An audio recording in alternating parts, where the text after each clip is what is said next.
Hello everyone, Pedro with you, and in this video I'm going to show you how to fix SOS on iPhone. So actually it is very quick and easy. I'll show you how to do that, but you will need to watch this video till the end so you won't miss any important steps.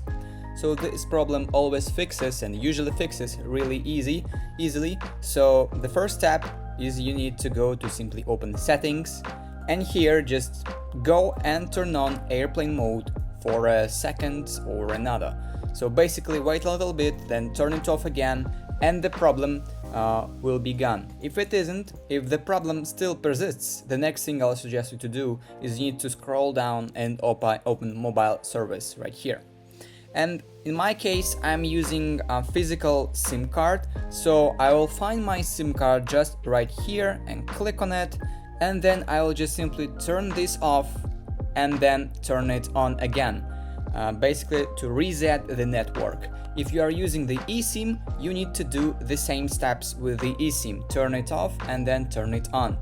If this didn't work, the next thing I'll suggest you to do is you need to scroll down a little bit until you will find General with a little gear icon.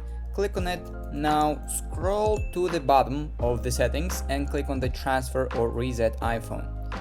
So now we will need to click on the reset button right here, but we don't need to reset the whole iPhone. We just need to click on reset network settings. This is the second option, and then wait a little bit until everything will be resetted and check if everything is fine or not. If that still didn't work, the last thing I'll suggest you to do is to close everything and then force reset your iPhone. So basically, to force reset your iPhone, you need to click on the volume up, then volume down, and then hold the power button as long as you will see the black screen with Apple logo. So basically, that is all the steps that you should do to fix the SOS problem on the iPhone. If you found this video useful, leave a like and subscribe to the channel. Thank you.